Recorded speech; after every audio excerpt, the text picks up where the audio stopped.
Welcome back to the Live Alive podcast. 10 years ago, Orlando was on the verge of a Christian revival. Now, it seems more like a Christian ghost town. You're listening to Season 2, Lost Magic. The following episode deals with extremely sensitive material. Please be advised.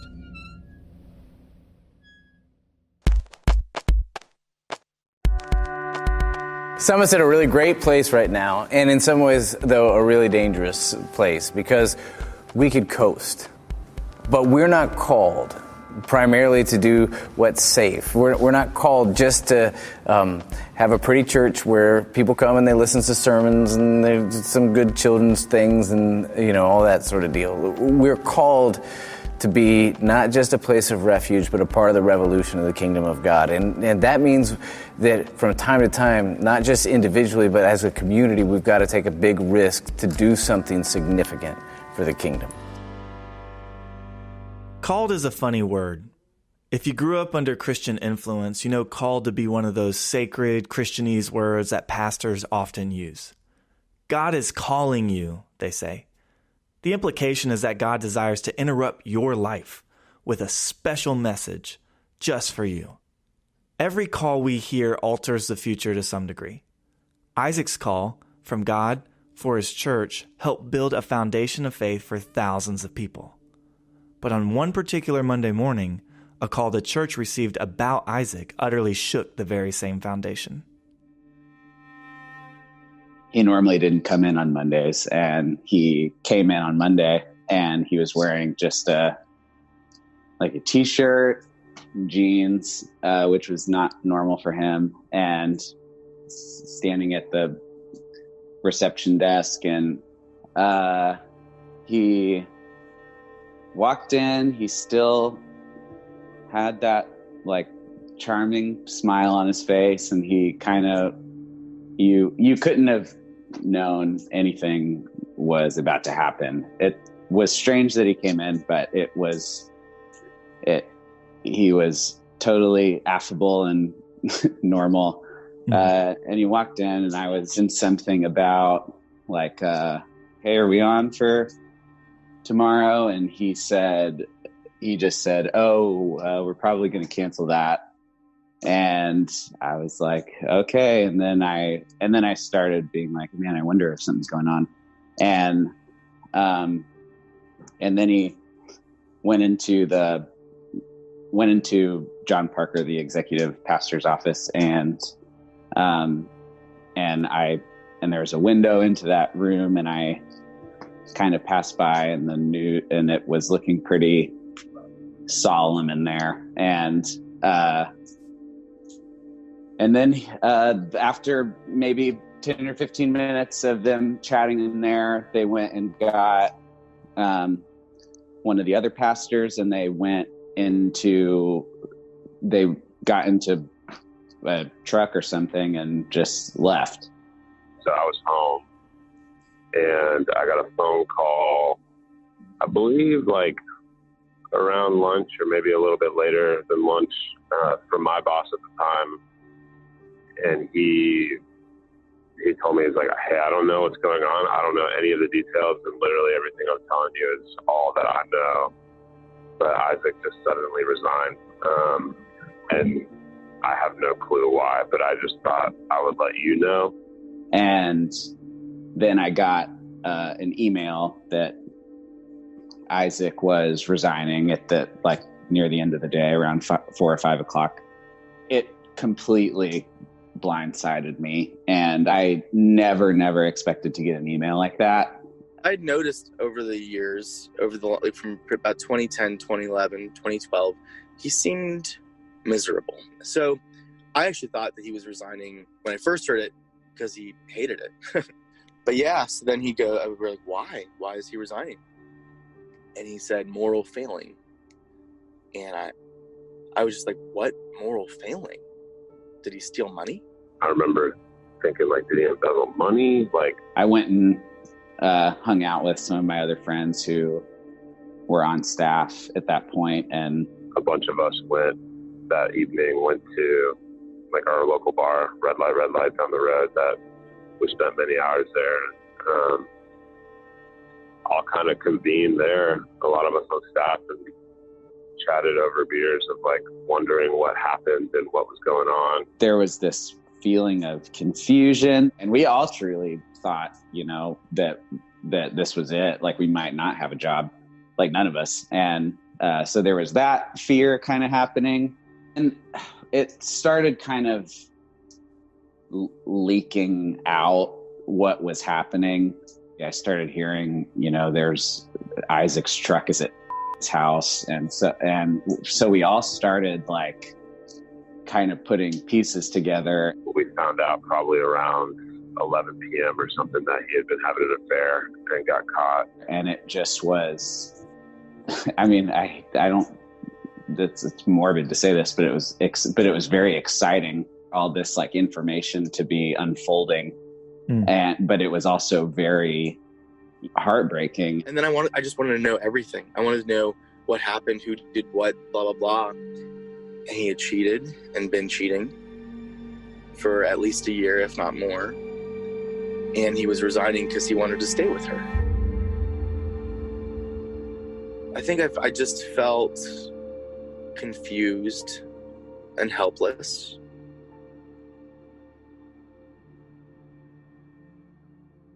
I remember I was making a video for this famous football player at the time. I think that day or the next day, he asked how I'm doing. And I was like, yeah, not good. My pastor just cheated and resigned. And I told him, like, I would never, this wasn't in the realm. Isaac wasn't that kind of guy. Obviously he was. But you just never, that happens at other churches. And I don't say that in like a judgmental way. This is just not that type of church. And it's the lowest common denominator cliche of how churches end, how pastors end their careers. And he did it. It was all over the news. It was shocking, Definitely was pretty shocked. I don't really have another word to put to it other than that we were all in shock. From the moment it was announced that Isaac was resigning, everyone was shocked. But what exactly made it so hard to believe? Here's Kyle. When he resigned, it was a huge shock. I mean, this dude was like the king of Orlando, and his dad was Obama, one of Obama's spiritual advisors, like had a direct phone line to Obama, and was, or I think still is, the lead pastor of one of the largest churches in the country, definitely the largest church in Orlando. And then he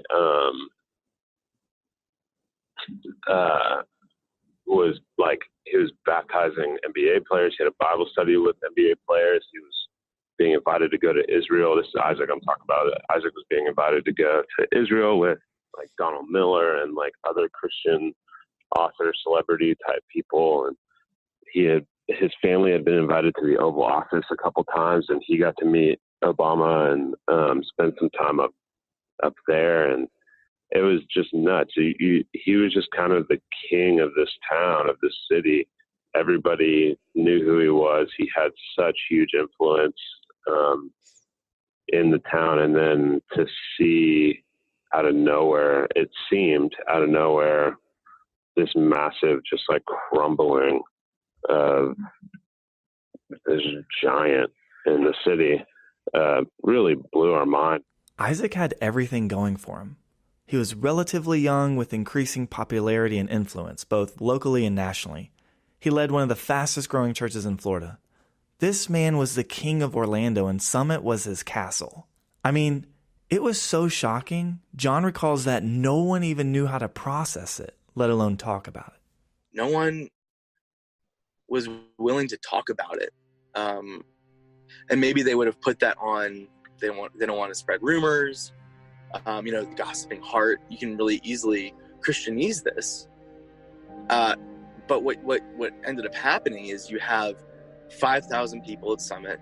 You have probably 10 to 15,000 people at Northland who've suddenly lost pastor. Mm-hmm. And you never understand why. You're not able to mourn. So like, I think that maybe this half really good desire to not have a gossiping heart, or to, and I think a really good thing, like respecting Rhonda and the kids and the Hunter's family. I think it was like a bomb going off and no hospital. So then Summit goes into healing mode, which was for them, let's keep moving forward. Let's not let this stop what God is doing in Orlando, right? Mm-hmm. Which totally, I think that's even spiritually sound. It's like spiritually, it has a lot of wisdom to it. And it also is a way to not deal with stuff.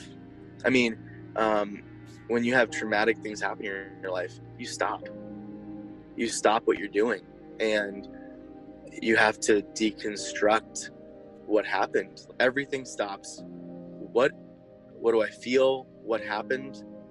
And because Summit was probably trying to do the good thing, let's just keep going, guys. Let's keep going, and we'll talk about it a little bit, but we don't want to gossip. We want to respect everyone. And then it leads to congregants that have lost their shepherd and have no answer, and don't really have the tools with which to do anything about it, and no one's willing to talk about it. Why is it so shocking and difficult to talk about Isaac's affair and resignation? There's many answers to this question depending on your personal relationship with him. Hearing it again after all these years, I think the deepest shock stems from believing that Isaac had this divine calling over his life, a true God-given gift, real zeal and passion for Jesus. Everyone believed that Isaac was called to be the pastor of Summit. If we believe Isaac was truly called to have spiritual authority over his church and this happened, then what does that say about spiritual authority in general? The name John Piper stirs up more wide-ranging emotions amongst millennials than any other spiritual leader I know. That said, I think he has some helpful thoughts specifically about calling. Piper says, regularly, God called his prophets, not the other way around. And God does not say that men should all plan to be pastors unless they're called not to be pastors or elders. Rather, he sets up patterns of assessment and assumes that relatively few, just the needed number, will be led into the office of pastor, teacher, elder, shepherd. Your spiritual gifts, what are they? I'd never heard a teacher like him. He was the one who made, Christianity make sense for me, the way that he taught. Skills, and by this, I'm not thinking mainly of spiritual gifts, and they may overlap, but practical skills that God may put to use in a special way. Such a charming, well-studied, genuine feeling guy, and he really did have this amazing gift of making everybody feel like his friend. And as much as I kind of had this notion that I didn't think pastors should be kind of held up on a pedestal, it was very, very hard to not do that with him, because he was so incredibly likable and made it feel like you were with a friend. What do you return to again and again? What are you finding compelling as you ponder the needs that you see in the world and the ones that move you most deeply? He had such a incredible capacity for joy and silliness and comedy but also he would have these moments in meetings where he would be kind of so moved by this call on his life where he would break into tears, and it really felt like what he was doing was so specifically tailored to him, and that it really meant a lot to him, and he was really, really passionate about it. Is your desire growing? Is it reaching the point of irresistibility. Sometimes there are people who, the more you are around them and the more you get to know them, you start to see these faults in their personalities. And Isaac was a person I distinctly remember telling people, like, he just gets better the more layers I peel back from him. Was Isaac called to the pastorate? If the answer is no, then how could anybody know that they're called by God to do anything? The evidence is overwhelming by all accounts, and it all points to the fact that Isaac was called into ministry, even by the Piper standard. If the answer is yes, then what went wrong? The moment I can trace it back to was when Ava, his niece, died from a brain tumor. And he preached at her funeral. And I just remember thinking, he shouldn't be preaching at this. He should be mourning with everyone else. And I think that Isaac felt that he needed to be the strong one. And he even, you could even hear the references to that in his sermons. And I think as much as he believed that he didn't have to earn grace or love, I think he had a really difficult time functionally believing that. And I think that's why he was so good at what he did, because he needed to hear that for himself. Mm-hmm. And over that time, I don't know if Isaac had suffered much tragedy before his niece passing away.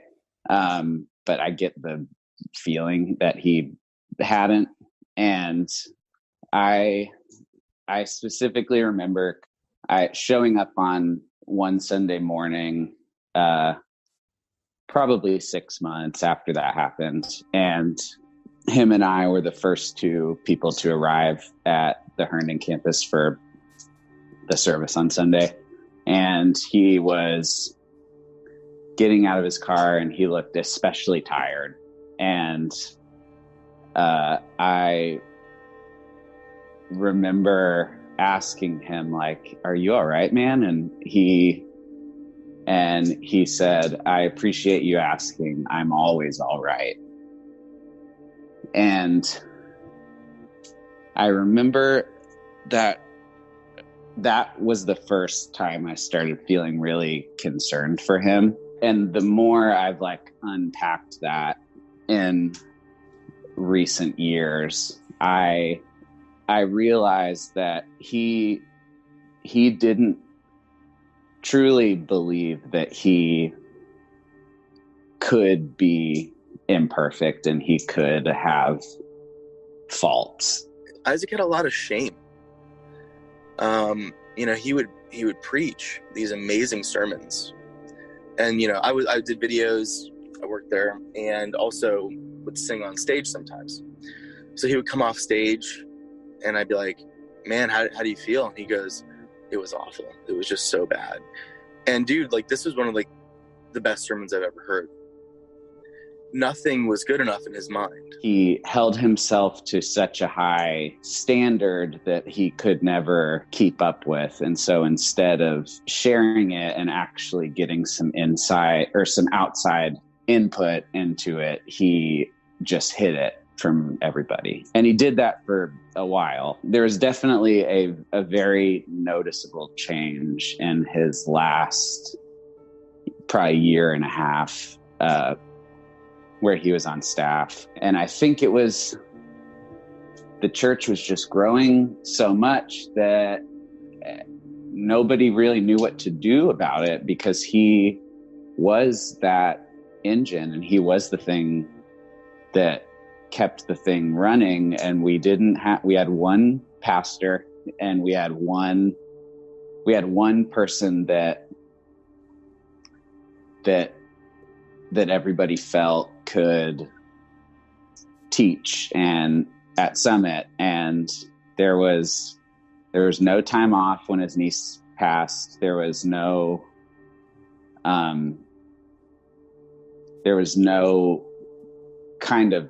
stopping how fast it was growing. So all of this is happening in Isaac's life, and at the same time, they're, doing a capital campaign to try to raise $10 million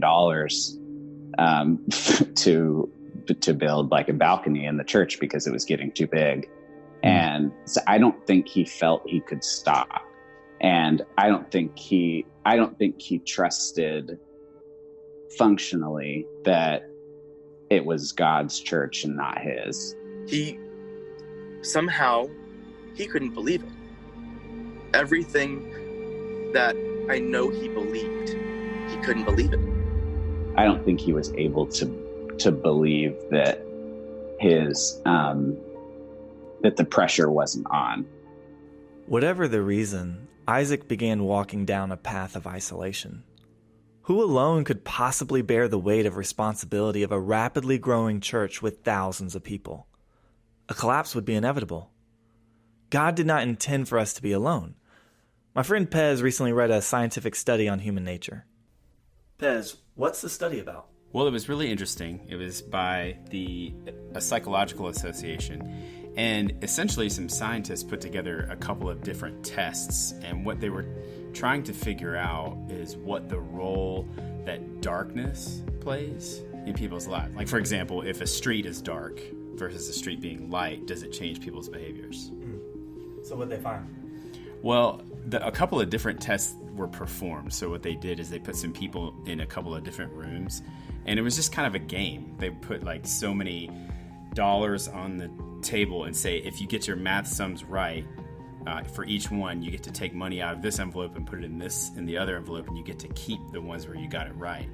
And what they found was there was no difference between how many sums people got right or wrong in either the light room or the dark room. But in the dark room, people lied more and they kept more money. They were testing also with anonymity. So does the feeling of anonymity also cause more deceitful behavior?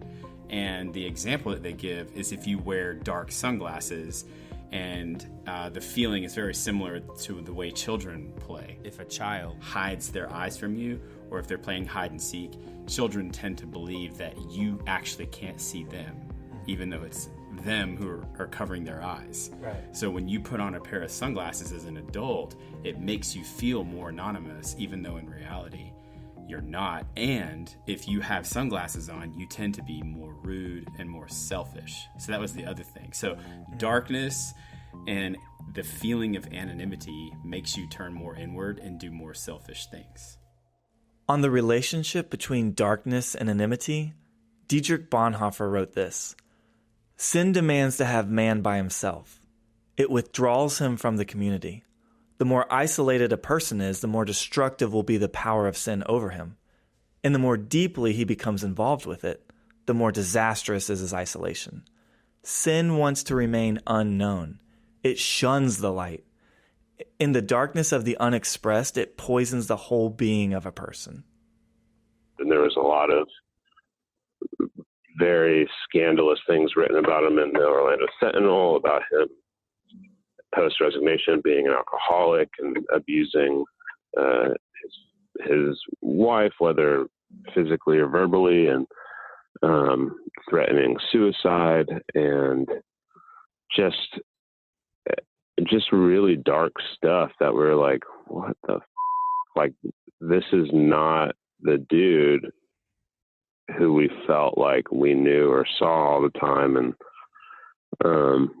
it was a very wild feeling. And so to see all that happen, and then for him to basically go from being in the spotlight all the time to totally disappearing and like not even showing up, just not seeing this guy around anymore, who like played the biggest role in creating the place where we all worked. It was nuts. Even in the midst of loneliness, there was still a prevailing hope for Isaac. All of us thought, oh, yes, now we'll get to see God's redemptive story in Isaac's life. We all just wanted him to be broken, and we all wanted him to apologize and realize the breadth of what he had done. Because Isaac had so drilled that into us, right? That we're all sinners, we're all broken, and we're all still invited and completely accepted. And so all of us were just waiting for that story of either making his marriage work or not, but whatever it was, like God was going to redeem his life. And it never happened, and we never got any sort of closure from it. And so all of us were just feeling like we had lost this leader and this friend. And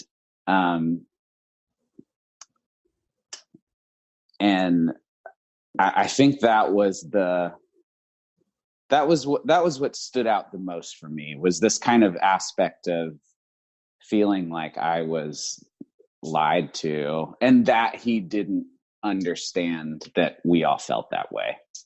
And so it felt very betraying and violating for me and for a lot of us that were, especially those of us that were on staff at the time. This guy who had formed me and shaped me from 2006 till 2012.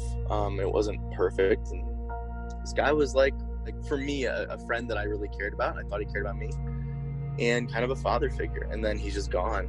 To basically go from being in the spotlight all the time to totally disappearing, and like not even showing up. Like his family still went to Summit. Like his kids were still in the youth group and like were part of the thing that I was working at. And like he would never really drop them off, or if he did, he would never get out of the car. And just not seeing this guy around anymore, who like played the biggest role in creating the place where we all worked.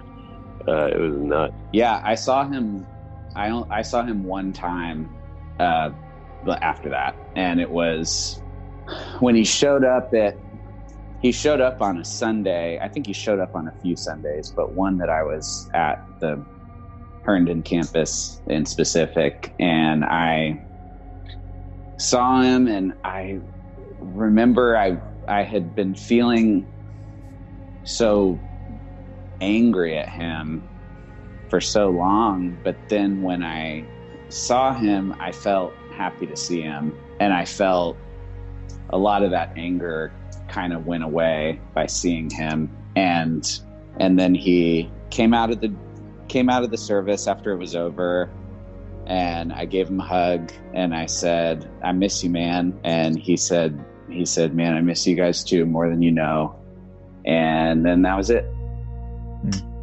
That was the last time I saw him. Not many people would see Isaac after that.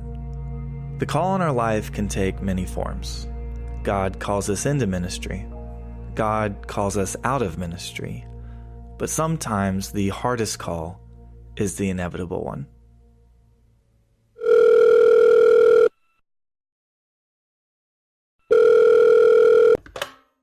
He calls me and he goes, "Are you sitting down?" And I said, "Yeah." And I knew what he was going to say. And he goes, "Isaac Hunter is dead." And I said, "He killed himself?" And he goes, "Yeah."